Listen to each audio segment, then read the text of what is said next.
Have you ever wondered how different groups can all read the same Bible, but somehow end up with completely different conclusions? Well, in this explainer, we're going to dig into a source text that offers a framework for how to think about these theological differences, all from a traditional Christian point of view. Let's jump in.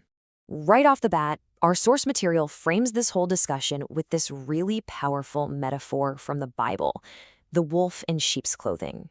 This idea is at the heart of the whole thing.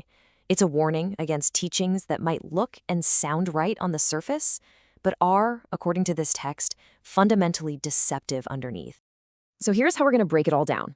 First, we'll look at that central warning. Then, we're going to see how the text applies it by comparing 4 specific groups.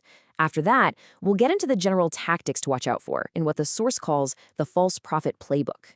And finally, we'll talk about the defense it recommends, good old-fashioned discernment. Okay, so what does this wolf in sheep's clothing warning actually mean in the real world? Well, according to the source material, it's basically a call for watchfulness. You could even call it a form of spiritual critical thinking. So the main call to action here is to be proactive. The source is really urging believers not to just passively accept every single teaching they hear.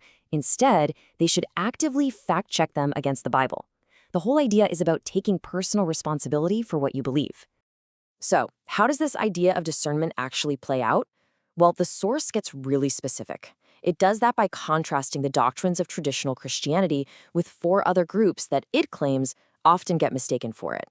First up, the source compares traditional Christianity with Mormonism, and it highlights some key distinctions. For example, in the nature of God, you have the Trinity, which is one God in 3 persons, versus a Godhead of separate beings. The text also points to different views on who Jesus is, the use of additional scriptures like the Book of Mormon, and the path to salvation. Next, the source puts Christianity side by side with the beliefs of Jehovah's Witnesses. Here, the text points out a rejection of the Trinity. It explains the view that Jesus is not co-equal with God, but is actually God's first creation, specifically Michael the Archangel. It also notes some different views on salvation and the details of the afterlife.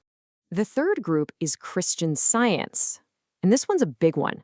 The source points to a really fundamental difference in how reality itself is viewed. It says Christian Science teaches that the material world, including things like sickness and death, is just an illusion. And that core belief, according to the text, is what leads to its focus on spiritual healing over medicine, and seeing Jesus mainly as a great healer who showed this principle. And finally, the source looks at Unitarian Universalism. The crucial distinction here, it argues, is the source of authority. Instead of looking to the Bible, the emphasis is put on individual reason and a person's own conscience. And this, the text explains, is what leads to a wide range of views on God and why Jesus is often seen as a great moral teacher rather than the divine Son of God. All right, so after laying out those specific examples, the source kind of zooms out. It moves away from specific doctrines and starts talking about the general characteristics it claims can identify a false teacher, no matter what group they belong to. Right, so that begs the question, doesn't it? What are these general signs? Well, the source provides a kind of field guide, and it breaks everything down into 3 categories: what motivates them, the tactics they use, and how they live their lives. But before we jump into those signs, the source says it's super important to define this key term, heresy. And in their view, it's not just a wrong idea. It's any teaching that contradicts the Bible in a way that can really twist a person's understanding and even their behavior. This definition is basically the foundation for the playbook we're about to get into. First up, let's talk about motivations. According to the text, a common thread is a focus on promoting themselves instead of promoting God. It suggests looking at what's really driving the message. Is it greed? Is it a desire for a huge popular following? Do they seem more worried about what people think than what God thinks? These, the source claims, are the first big warning signs. Next, the source outlines their rhetorical tactics. The way they talk. It points to methods like twisting scripture by yanking verses out of context or denying core ideas about Jesus. But a really key tactic it notes is just telling people what they want to hear, offering these comforting, easy messages that create a false sense of security instead of the challenging truths that might actually require us to change. And finally, the source says to look at their lifestyle. Does the walk match the talk? It suggests looking for a gap between what a teacher says and how they actually live. The text specifically calls out hypocrisy, ongoing sinful behavior that goes against their own teaching, and a lack of financial transparency as major red flags.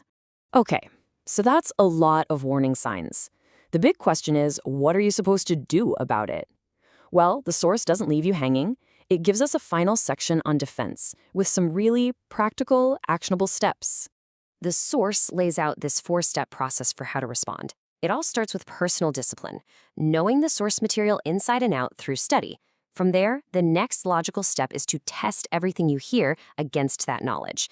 This then leads to a daily habit of searching the scriptures to verify things for yourself. And finally, the text says that this whole process gives you the foundation and the courage to confront teachings that just don't line up. To really drive this point home, the source uses this verse about the Bereans to show what it considers the perfect response. It loves their approach. They were open-minded enough to listen to the message, but also disciplined enough to search the scriptures every single day to see if it was true. The key takeaway here is being both receptive and responsible. So when you boil it all down, the main point the source leaves us with is this: the best defense is a good offense. By being deeply rooted in and familiar with the foundational text, a believer can develop the kind of discernment they need to spot and resist teachings that wander off track. And while we've been looking at all this through the lens of one particular faith, the source material brings up a much bigger question for all of us, no matter what we believe. Where do you draw the line between healthy questioning and actually falling for deception? How do we balance being curious with being critical thinkers? That's a challenge that's really worth considering.